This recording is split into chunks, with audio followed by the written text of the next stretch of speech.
coffee, real tangible. Hey y'all, hey. I hope they gonna show me these comments. Okay, Facebook, we're here. Let me get my notes pulled up. I done had a really busy day, so let me say this. I know for sure, like I say, I don't really prefer to talk on the fly. I like to have notes. Tonight, some of these notes are ready, some of them are not. I literally just finished doing hair. So in the event that I stumble a little bit, I'm gonna need y'all to work with me. I'm gonna need y'all to pray for me, because I'm drinking coffee at 7:30 and it kind of is what it is. But Free Coaching Friday is here. So with that being said, we're gonna get started really soon. I have Facebook here, YouTube's here, Instagram, we're getting loaded now. And with that being said, we're going to get started really soon. Hopefully I don't take up too much. Hopefully I don't take up too much of you guys' time. I know it's Friday. I'm beat. This week has been amazingly productive. But I'm tired. To say the least, I'm tired. I want to go make me some brownies, get under my blanket, and chill on the couch, okay, with my dog. So, with that being said, I have some amazing questions that were sent to my DMs via Instagram and Facebook. So shout out to everybody. Let's say this, shout out to everybody, because the engagement has been there. I'm not only a life coach that sell things. No, this isn't that. I like to give information. I like to share. Knowledge is power. And nobody pour into our communities the way that we do, or the way that we should. So with that, I want to demonstrate quite a few things. So I'm getting Instagram on here and we getting started. It's 7:33. Hopefully I don't take up too much time. I hope not.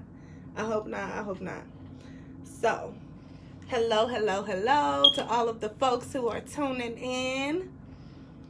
We are live on all 3 platforms: YouTube, Insta, Facebook. Hello, everybody. If you are new to me, welcome. I am Cornisha. I'm a purpose and personal development coach, and I'm popping in. Tonight is Friday night. Every Friday I host Free Coaching Fridays, where we talk a little bit about personal development, life experience, and entrepreneurship, if the questions are asked, okay? So like I say, these questions were amazing. All of them are completely relatable,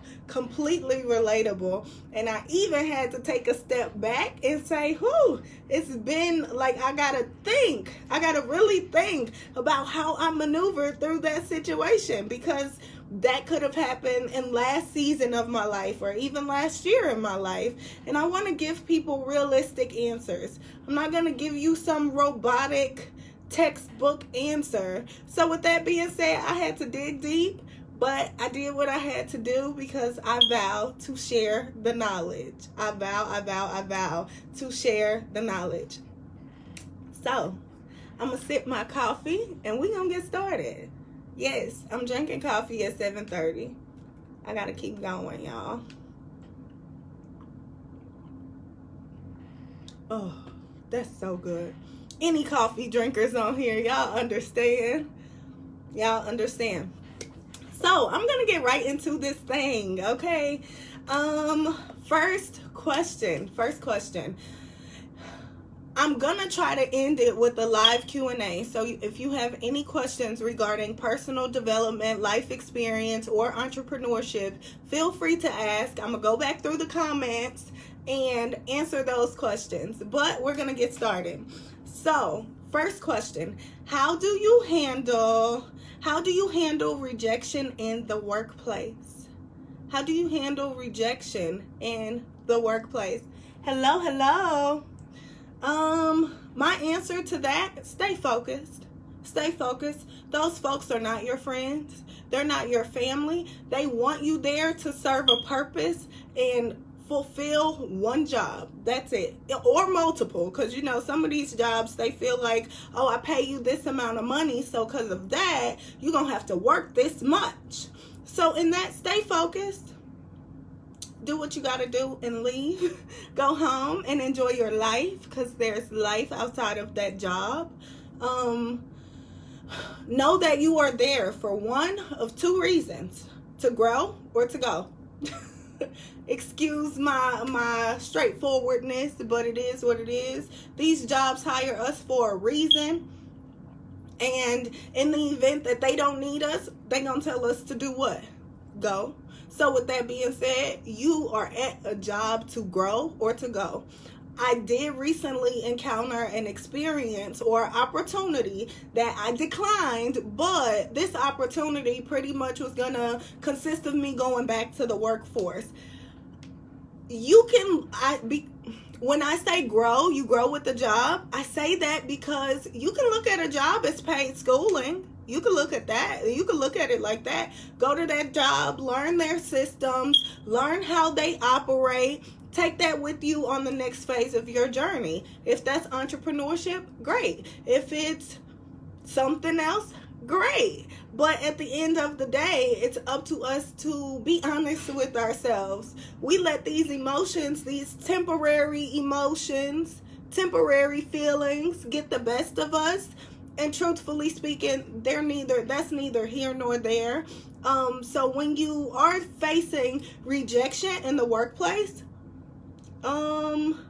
grow and then go. Another reason why I say that is because the short-term rejection over time can turn into long-term mental abuse. It can. Say that speaking from experience. To this day, I still struggle with insecurities in entrepreneurship simply because I dealt with mental abuse in the workforce.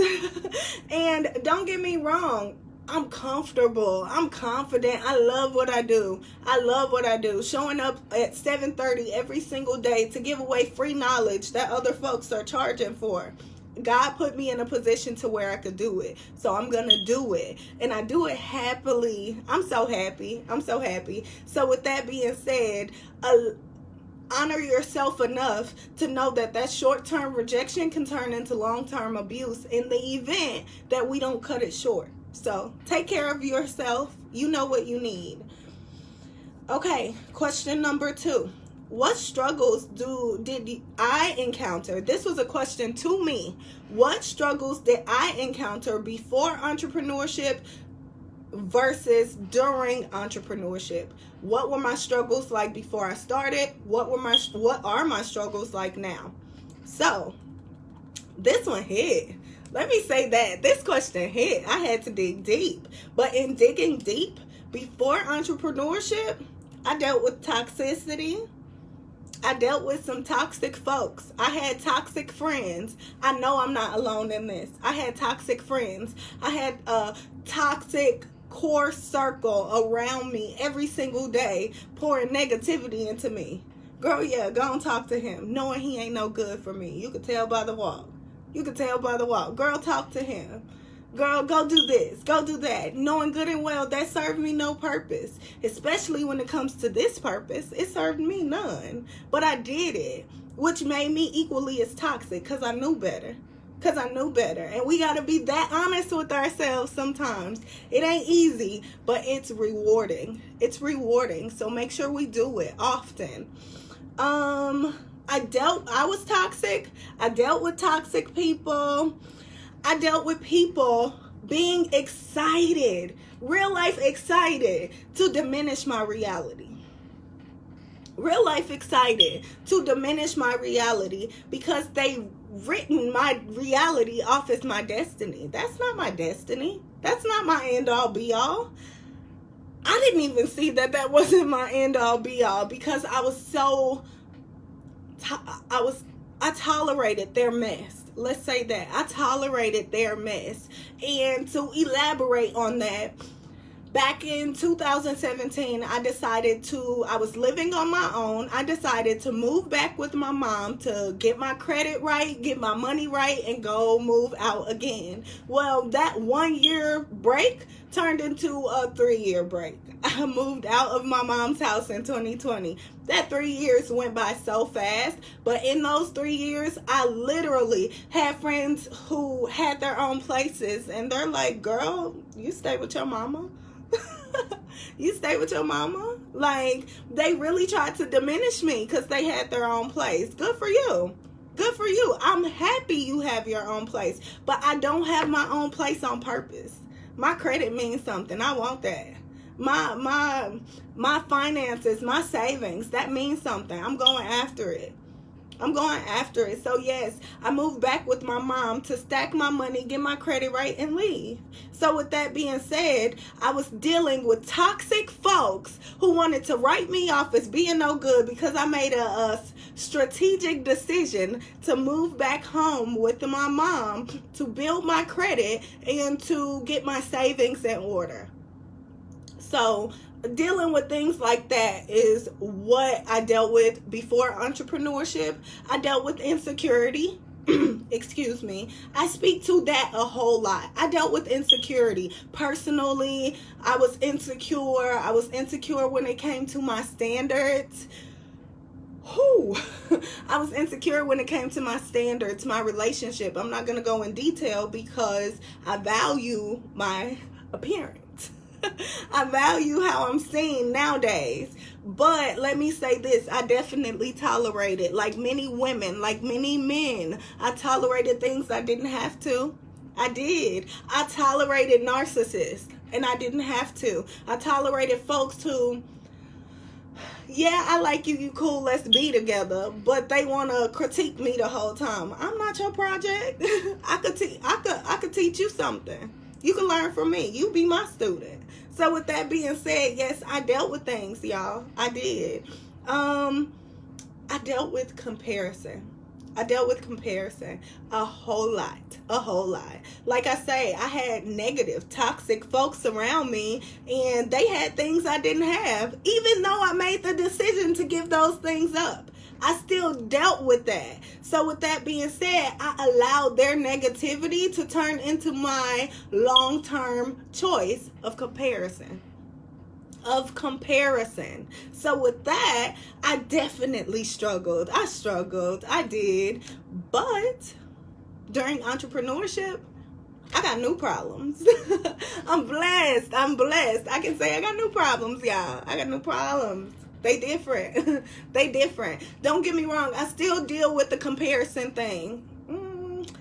To a certain extent. I compare myself on purpose just to make sure I'm not like other folks who don't practice what they preach. So comparison can be good for you in entrepreneurship. So I deal with the good side of comparison now. I like to compare myself to make sure I'm creating my own lane in my industry. So with that being said, comparison is good for me now, but how I utilized it prior to entrepreneurship, it wasn't good for me. It was not good for me at all. Now, in entrepreneurship, I deal with distractions. I think 2 nights ago, I had a live on discipline versus distraction. Discipline is the counterpart of distraction. So if you're struggling with the distractions, tap into some discipline, and it'll help you. It will. I deal with folks questioning my current reality, hoping that I'm going to give them a sob story. Any entrepreneurs on here, you know, they say, how your little business going? Good. Good. I'm happy. How are you? How your job? And it's not to be funny, but it's to be frank. You want to dish it out? Take it. Our society needs that nowadays. Let's just say that. Folks need to hear it. They need to hear it. They dish it out, but then they want to play their card and hide their hand. Not with me, y'all. Not with me. And I hate to be that way, but we got to teach one another. We do. We got to teach one another how to treat us, how to talk to us. Don't call nothing correlated to me little. What you saying? I'm not little. What you saying? So with that being said, literally, I deal with folks questioning my current reality, hoping for a sob story. So if any of you are considering entrepreneurship, please know that comes with it. I deal with having to earn my respect, having to prove myself. But in the workplace, before Craig, I wish people stop calling me. I'm sorry, y'all. So before entrepreneurship, I actually dealt with proving myself in the workplace because I was the youngest team member in that position. So because of that, they like, girl, you young and you do what I do. Yep. So with that being said, yes, proving myself is what I deal with, but I love it. That's one of the perks of entrepreneurship because yes, I'm a life coach. Yes, most people think, oh, life coaching is Rudy Poo. Like, it ain't all that. Yeah, The return on investment, morally, spiritually, the money is what it is.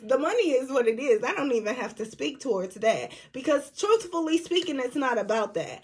I chose to be a life coach because I was tired of status quo type mediocre folks trying to dish out mediocre behavior and not want to be held accountable.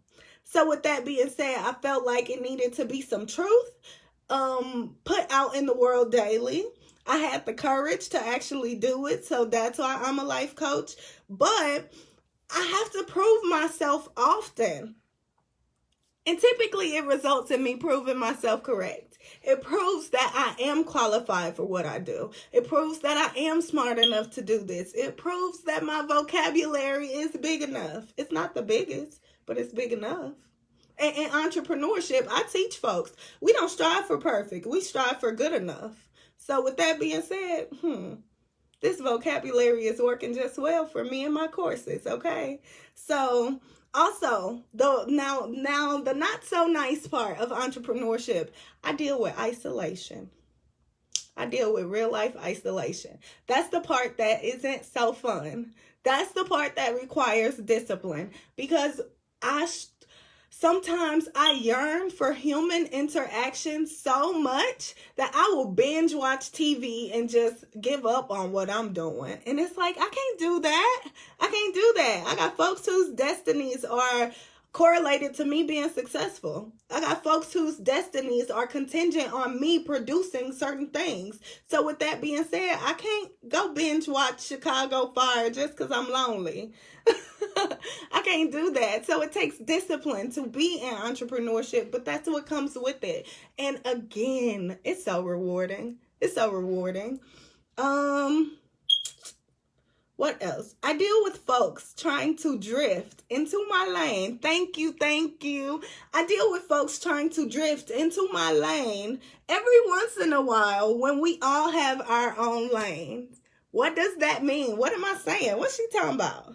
So what I'm saying is, because I'm a coach, I'll be in a room full of folks and somebody will ask me a random question. Because I'm in a room full of people and I'm the coach. So with that being said, people will try to drift in my lane by saying, oh, I got the answer. And they hurry up and try to beat me to the punch so they could produce a good answer. Okay. One less thing I got to do. Thank you. But we all have our own lanes. We all have our own talents, gifts, skills, abilities. So with that being said, what you doing? But that's something that comes with entrepreneurship. You say, oh, I sell clothes. Oh, well, I buy my clothes from this place. Who cares? And I hate to be that way, but it's a level of truth that I have to bring to the table. It's a level of honesty. And truthfully speaking, we deal with these things in entrepreneurship. So yeah, the quality of problems that I have nowadays, it's different. It's different. I deal with different problems. However, that don't mean I don't have problems. It doesn't.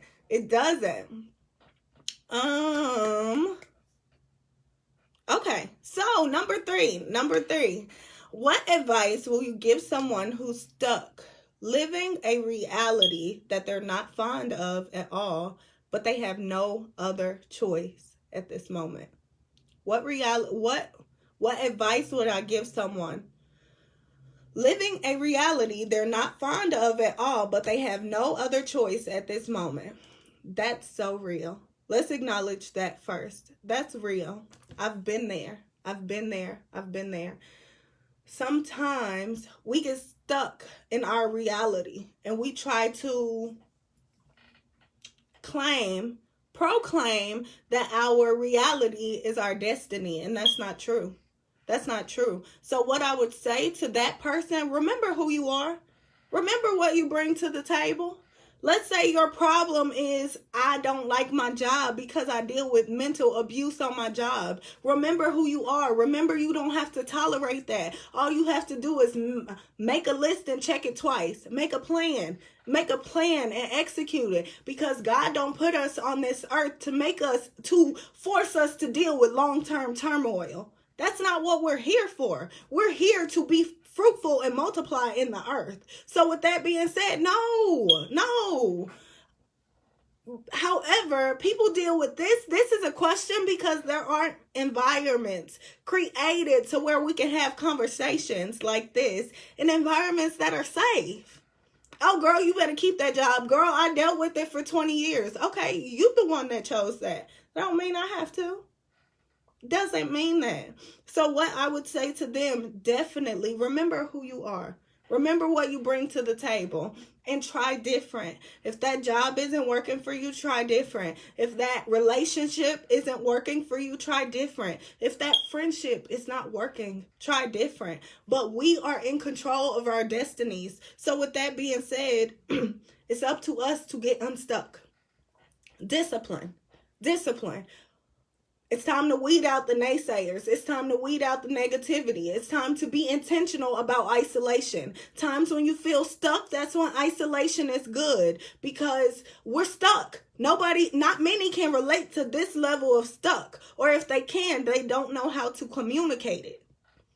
They either can't relate to it or they don't know how to communicate the fact that they can relate. So with that being said, it's up to us to protect our mindsets, protect our mental. And you can do that by isolating yourself. That's first. However, in the isolation, tap into discipline. Tap into spirituality. I dealt with isolation negatively at the top of this year. I was working in the workforce. I was running my office by myself, and I struggled with isolation. However, I knew that my core circle wouldn't bring me anything better. So with that being said, I chose to tap into spirituality in my downtime. And that definitely strengthened my mind. It strengthened my posture. It strengthened my durability, because I definitely felt stuck. I felt like this is what folks call living the dream, and I'm miserable. So I felt stuck in a sense that I had a blessing that I had prayed for so long. And by the time I got it, I was praying for a different blessing. So with that being said, yeah, you feel stuck right now, but before I end this, God will break your heart to blow your mind. He will break your heart to blow your mind. And literally, in May, when my job closed randomly, I was heartbroken. I was stuck for like 2 days, going with emotions because I didn't know what to do. However, I didn't realize God was giving me the setup for my newest prayer. My old prayer was to get that promotion. My new prayer, God, get me off this job before I lose my mind. I can't take it. I ain't built for this. I'm not built for this. So in that, and feeling stuck, I can relate to you.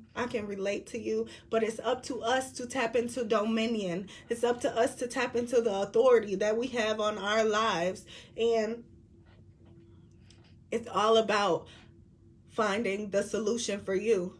The solution for me was to pack up and move, leave my job, tap into discipline, tap into spirituality. I don't know if that's ideal for you. I don't know if that's optional, if that's something you can do right now, but do what you have to do to control your mental health, to take care of your mental health.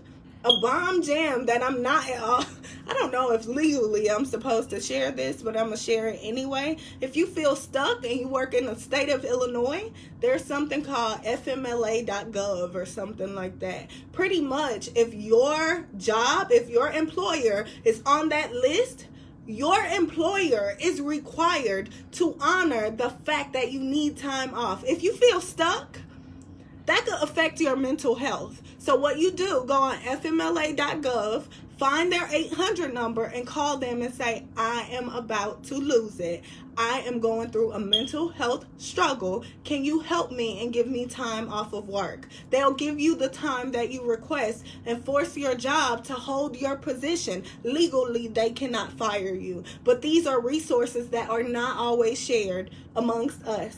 They're shared amongst others. So with that being said, I went through a phase where I was stuck in my job and they saw I wasn't letting up. So in that, they gave me this resource that was only given to folks of a different ethnicity, so to speak. So with that being said, that's something I learned. Your job has to give you FMLA in the event that you have mental health. If they don't do it and you work for the state of Illinois, call them. Call them. Take care of your health. That's my answer. Number 4, how do you transition into entrepreneurship with limited time because of the high demand of your job? Been there too.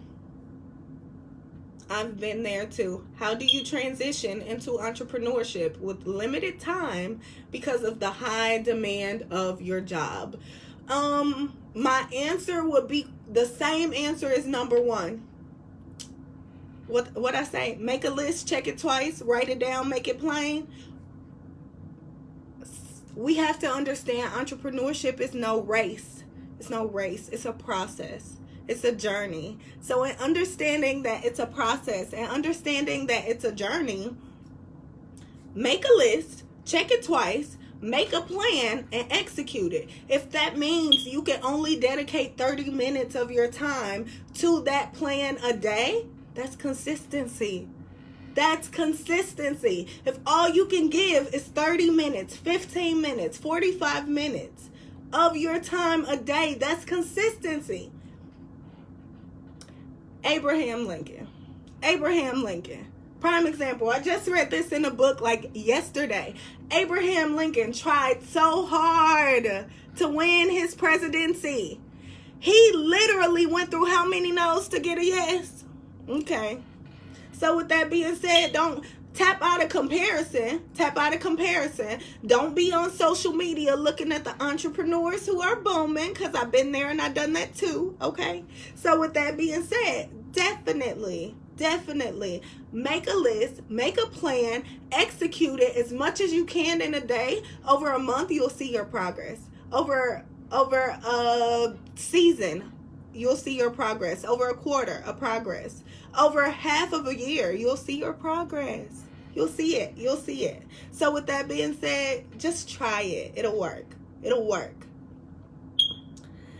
How do you maneuver through mental isolation?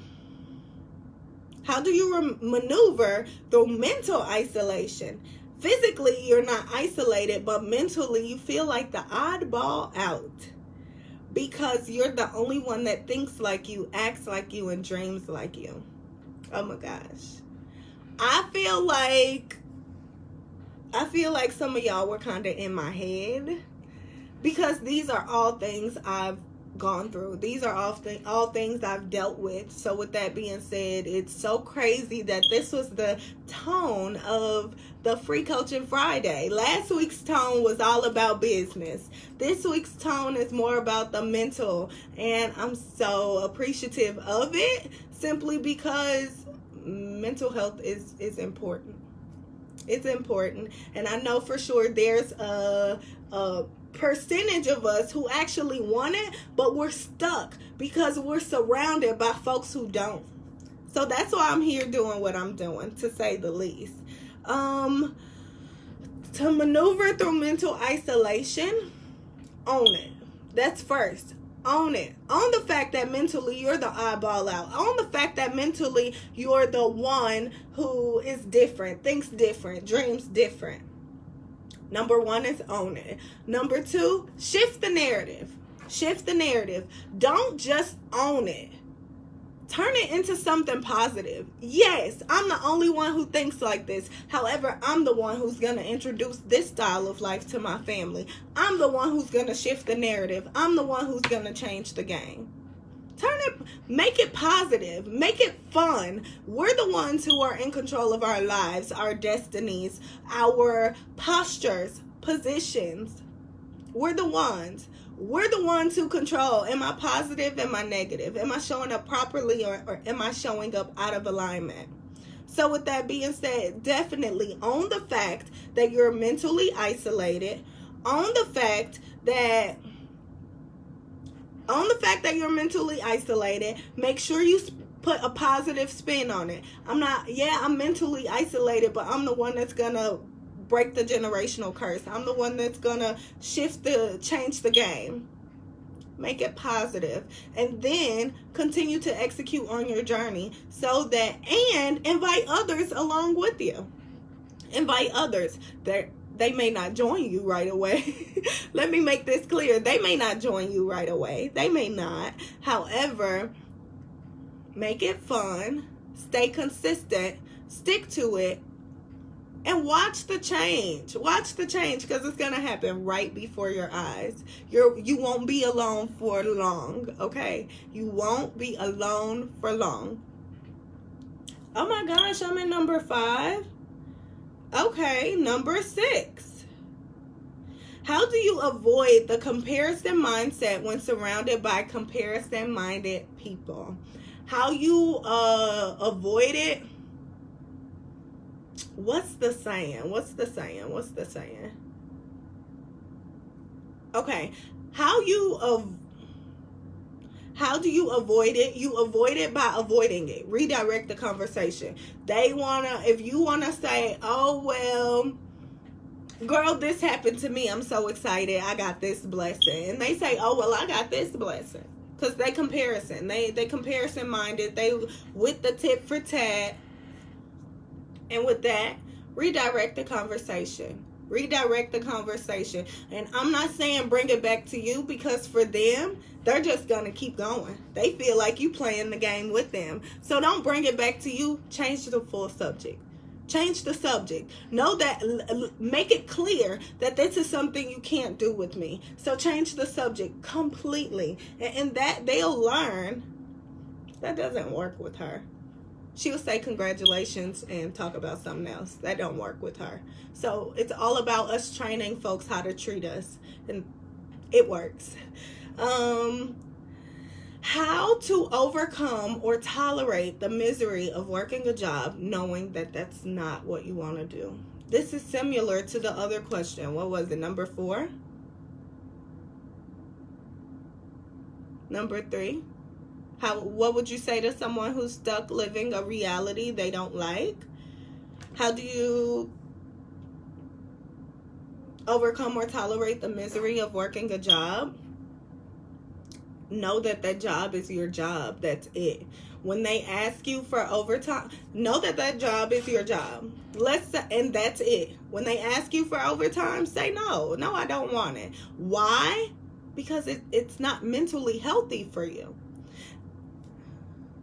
Next, if you know for sure that job makes you miserable, if you know for sure the job you're working makes you miserable, create an exit plan. Create an exit plan. Figure out the why. Why does that job make you miserable? Are you miserable because you don't have the money that you like to receive from the job? Are you miserable because you don't like the folks that you're around in your job? Thank you. Thank you. Thank you. Why are you miserable? Why are you miserable? You have to figure out why that job makes you miserable. And then, like I say, if it's a long-term misery, I don't like this job because I don't want to work a job, fine, create an exit plan. Let's not play around with it. Like I say, long-term, what was the exact term I used? Short-term rejection, short-term misery will turn into long-term mental abuse. Short-term misery will turn into long-term mental abuse. So with that being said, it's up to us to honor what we need. We don't need that. We don't need that. Stress has no age limit. There's folks my age who's lost their lives due to stress. So because of that, it's up to us to be intentional about honoring our needs. It's up to us to be intentional about honoring our needs. So if you're at a place where you feel like you have to, how do I overcome the misery or tolerate the misery of working this job? Know that that's just your job. When they ask you for overtime, don't do it. Limit yourself. Don't leave your emotions at the door, like they say. So when they try to do the extra, I'm just here to do my job. Do the me. Do the me. Like I said, I was in corporate America, and I'd be quick to say that's above my pay grade. I'm sorry. That's above my pay grade. So with that being said, it's up to us to protect us. It's up to us to look out for us and to overcome and tolerate the misery. All you have to do is understand why you're miserable. See, give them an opportunity to change it. If they can't change it, fine. Create an exit plan. Create an exit plan, because we deserve what we deserve. We deserve what we deserve. God put us here to be fruitful and multiply. So if that job isn't putting you in a position to where you could be fruitful and multiply mentally, physically, and spiritually, leave. Create an exit plan. That's my answer. That's my answer. How do you pick yourself up when you feel stuck? I said this. I think I said this. This is a hot topic. Oh my gosh, this is a hot topic. Last night I did a live about goal setting. Goal setting. So with that being said, how do you pick yourself up when you feel stuck? Revise your goals if you have them written. If you don't have them written, go back and watch last night's live.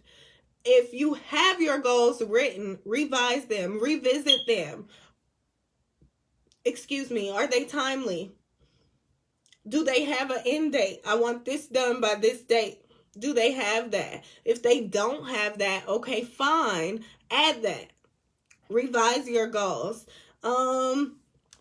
Also, you feel stuck. You feel stuck where? Mentally, physically, emotionally, financially, or as far as your dreams or goals. How you feel stuck. And then from there, after you identify how you feel stuck, all you can do when you're stuck is pick yourself up and go. I'm not saying pick up all of you and all of your belongings and take off. That's not what I'm saying. However, pick yourself up and go. If I know for sure I want out of where I am, don't focus on where you're going. Just get out of where you are. You'll figure out where you're going once you leave. Does that make sense? I hope so. I hope so. How do you deal with the criticism of entrepreneurship from the naysayers? You don't.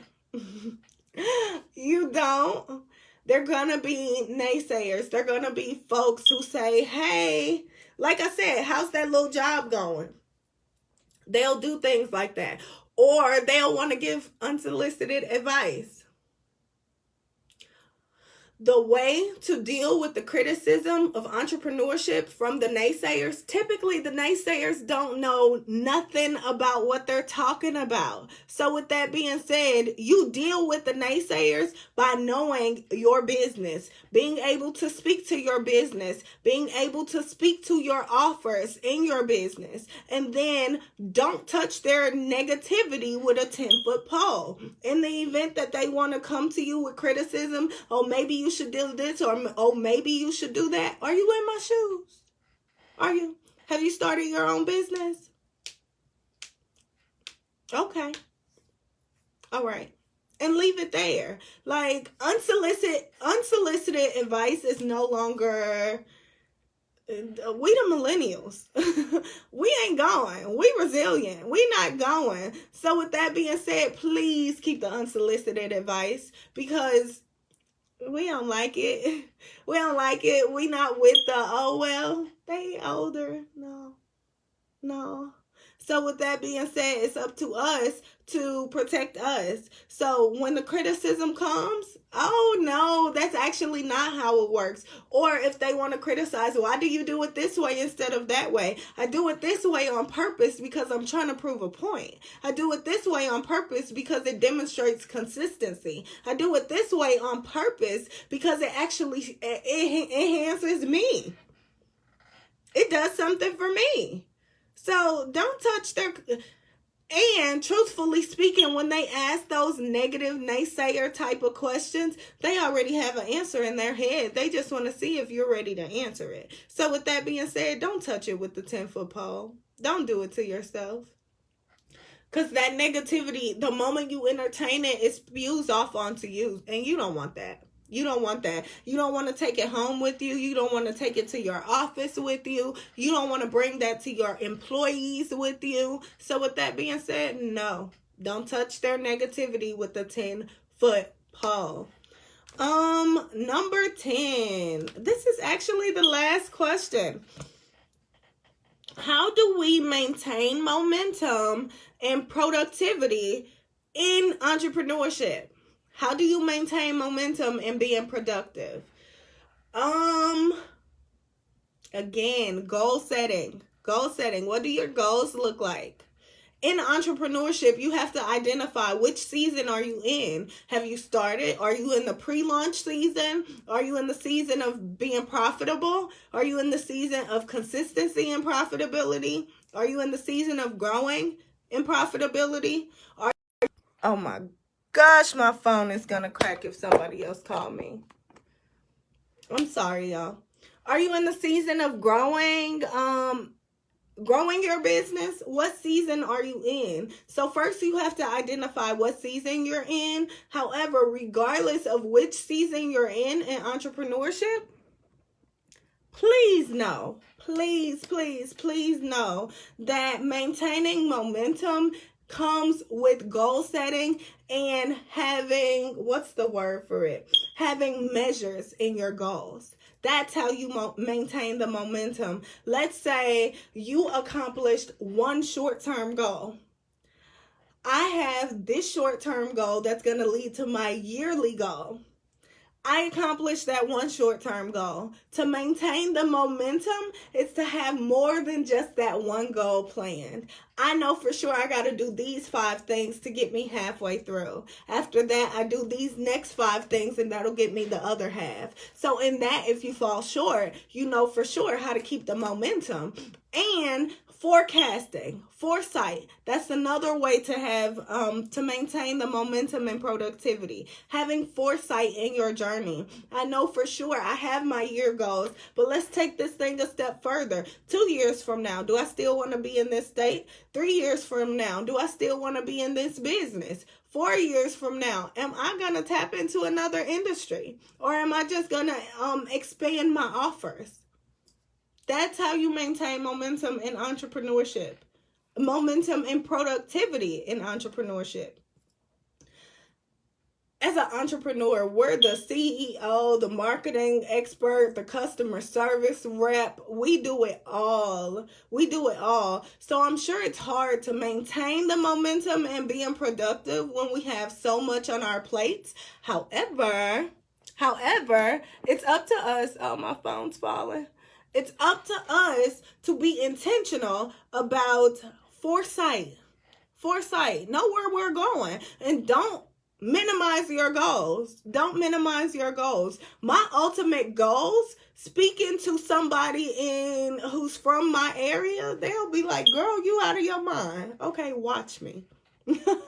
Watch me. So with that, have foresight and don't sell yourself short. Don't sell your business short, because as you start, you grow. As you start, you learn so that you can produce more products, produce more offers. So in that, you grow, and then you have more things that you can monetize off of. You have more things you can teach. You have more things you can share, more knowledge. So with that being said, don't sell yourself short because you're around small-minded people. Hate to say it that way, but a lot of us entrepreneurs are starting and initiating a wave for our core circles. So with that being said, know that not everybody's going to see where you are and where you're going. So with that being said, to maintain the momentum of your journey, you have to have foresight. You have to have discipline. You have to have a schedule. Anything without direction is doomed for destruction. I say this primarily on every single live at this point. Anything without direction is doomed for destruction. So to maintain being productive, you got to know where you're going. You got to know where you at and where you going. That's it. That's it. That is it. So any questions? YouTube, I got you here. IG, any questions, y'all? Any questions? Any questions? Facebook, I see you. Any questions? Let's say you missed some of this live. What were some of our questions? How do you handle rejection in the workplace? What struggles do you encounter before entrepreneurship versus during entrepreneurship? That was a question targeted towards me, so I answered it personally. What advice do I give someone who's stuck living a reality that they don't like, but they don't have any other choice at the moment? I'll re-answer that one. In the event that you're stuck, let's say I have this job, I have kids, this is all I have, this is all I can do right now. What do I do if I want different? All you can do is have discipline, structure, and foresight. Discipline, structure, and foresight. Structure your days for you and your family. Structure it. Make sure you have a schedule for it. Be disciplined in that. Why? So that as you foresee things, we foresee things for our transition, our schedule's already out of the way. Also, scheduling comes into play simply because as we schedule, we're able to see what gaps we have in our schedule. In those gaps, that's where we plan and execute. That's where we plan and execute. Stuck is a choice. Stuck is a choice. It's always a ram in the bush. You just got to find it. If you haven't found it, you're looking in the wrong bush. We're looking in the wrong bush. And I know it's easy to keep checking that same bush. Like, I know that's the bush around the corner. No, it ain't. It's not. It really isn't. It really isn't. It's not. So that's it. That's all I have for you guys. The Lord has blessed me to be here. Did I leave anything on your living room? I just read that on live. Sorry. I'm gonna check. That's all I got, y'all. I'm pooped. I'm excited that I was able to be here. I drank coffee just so I could make it. I had my notes ready. Free Coaching Friday was amazing. I thank you guys so much for the questions. IG, I thank you. YouTube, I thank you. Facebook, I thank you. I thank you guys for the questions. I thank you guys for the trust in me to answer your questions. And that's all I have for you guys on tonight. I'm pooped. And with that being said, I love you guys oh so much. As I always say, I do it for you. I do it for me. This is a us thing. I do it for us. So with that being said, I'll see y'all tomorrow at 7:30. Our topic, I wasn't even going to share our topic with y'all, to be frank. But our topic, I'll be nice. Our topic is consumer psychology. Consumer psychology. That's our topic for tomorrow. If you aren't familiar with consumer psychology, fret not. I got you tomorrow at 7:30. And with that being said, I love you guys. I love you, and I'll see you tomorrow at 7:30 Central. Facebook. See you tomorrow.